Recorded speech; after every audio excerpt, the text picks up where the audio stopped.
వస్తాయి. Okay okay Jupudi గారు సింపుల్గా స్ట్రైట్గా ఇదంతా కూడా మార్పు రావాలి, ప్రక్షాళన జరగాలి. ఈ పార్టీ అనో ఆ పార్టీ అనో వాళ్ళని మీరేనో వాళ్ళని ఇది కాదు, మన సమాజానికి ఇచ్చే మెసేజ్ ఇది కాదన్నది చాలా మంది భావన అండి. సో మీరు ఏకీవిస్తారా? 100% ఏకీపిస్తాం సార్ వర్మ గారు. ఎందుకు ఏకీపించమంటే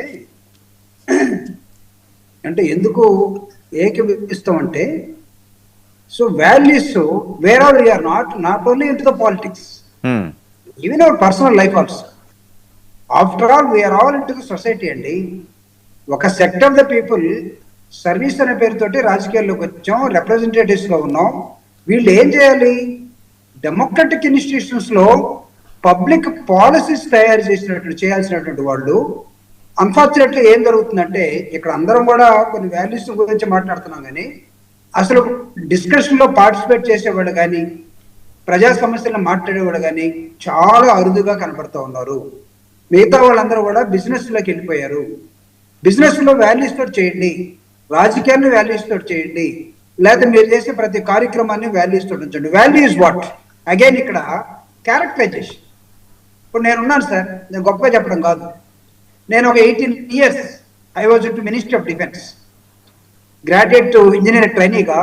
after completion of my engineering from Osmania నేను మినిస్ట్రీ ఆఫ్ డిఫెన్స్ లో జాయిన్ అయ్యాను. 18 years ఉన్నాను నేను. నాకు డిఫెన్స్ లో క్యాంటీన్ లో రకరకాల మందులు దొరుకుతాయండి తాగేవి, but I never touch it. నాకు అలవాటు లేదు. ఇట్ డజంట్ మీన్ దట్ మిగతా వాళ్ళు చేయాలని లేదా వాళ్ళు అమ్ముతున్నారని ఏమి కాదు. అసలు నేను ఇంకొక 18 years నుంచి పాలిటిక్స్ లో ఉన్నాను. పాలిటిక్స్ లో కూడా అనేకమైన పార్టీలు చేసుకున్నారు, అమ్మనేవాళ్ళు మాట్లాడేవాళ్ళు ఉన్నారు, వారి జోలికి పోలేదు. అంటే ఇది నువ్వు ప్రభుత్వంలో ఉండేవాళ్ళే నీ రిప్రజెంటేటివ్స్ ఎలా ఉన్నారో ఒకసారి చెక్ చేసుకోవాల్సిన అవసరం ఉంది. నంబర్ 1. నంబర్ టూ ఇక్కడ చాలా ముఖ్యమైన అంశం ఏంటంటే రీసెంట్ గా చంద్రబాబు నాయుడు గారు ఒక స్టేట్మెంట్ ఇచ్చారు. I appreciate that statement. ఆడపిల్లల జోలికి ఎవడైనా వస్తే అదే ఆఖరి రోజు అన్నాడు. వర్మ గారు వింటున్నారా? ఆడపిల్లల జోలికి ఎవరైనా వచ్చి ఇబ్బంది పెడితే that should be the last day for his life అన్నాడు. చాలా సంతోషపడ్డాం. ఎవరు వెళ్తారంటే అలాంటి వాళ్ళు? తాగినోడు, మాదక ద్రవ్యాలు తీసుకున్నవాడు, మత్తులో ఉన్నవాడు. నెక్స్ట్ యాక్టివిటీ ఏంటి? ఈ ద్రవ్యాల తర్వాత నెక్స్ట్ యాక్టివిటీ అదే.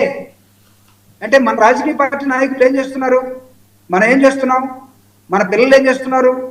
ఇవన్నీ ఈరోజు ప్రతి రాజకీయ నాయకుడు తనతో పాటు తన కుటుంబాన్ని లేకపోతే తన వ్యవస్థని మొత్తాన్ని కూడా చెక్ చేసుకోవాల్సిన పరిస్థితిలో ఉన్నారు.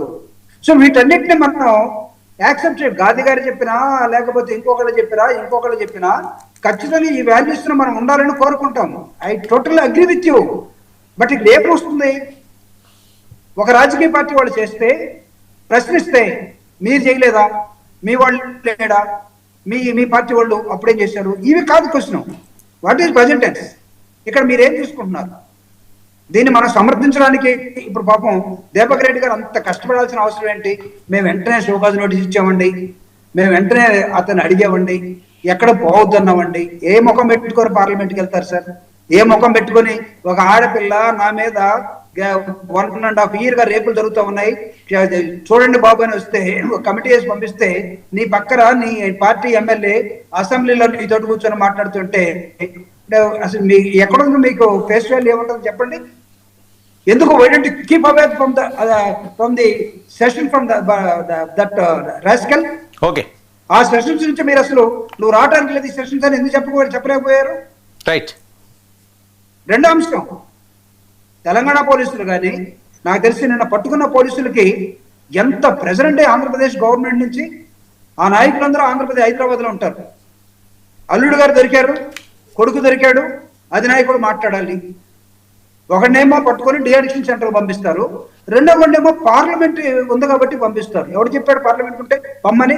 పార్లమెంట్ జరుగుతున్న సమయంలో పార్లమెంట్ హాల్లో ఉన్నప్పుడు పార్లమెంట్ మెంబర్ కి ఇమ్యూనిటీ ఉంటుంది. నాట్ ఇన్ ద హాలిడేస్ లో ఫ్రైడే, సాటర్డే, సండే హాలిడేస్ ఉన్నప్పుడు నీకు ఇమ్యూనిటీ ఉండదు. How can the police measure like that? పోలీసులు ఏ విధంగా మెజర్ చేస్తారు? అంటే వాళ్ళ మీద ఎన్ని ఒత్తిళ్ళు వచ్చాయి చూడండి. ఈ తెలంగాణ ప్రభుత్వం మీద ఆంధ్రప్రదేశ్ ప్రభుత్వం ఎన్ని ఒత్తిళ్లు తీసుకొచ్చి అతని ఎంపీ కాబట్టి బయటికి పంపించండి. ఎట్లా పంపిస్తారు? ఏ విధంగా నువ్వు పోలీస్ స్టేషన్ నుంచి నువ్వు స్టేషన్ వెళ్ళి పంపిస్తావండి? ఎందుకు పంపుతున్నారు అట్లా? అంటే ఏంటి, నీ ఎంపీకి నువ్వే రికమెండ్ చేస్తావు? వాడు తాగాడో తిరిగాడో ఏం చేశాడో తర్వాత దొరికితే నీ పరువు కాపాడుకోవడం కోసం ఏం చేయాలి? Yes, kick him out. Okay okay అది చేయకుండా పోలీసులు Right, sir. మేనేజ్ చేశారు.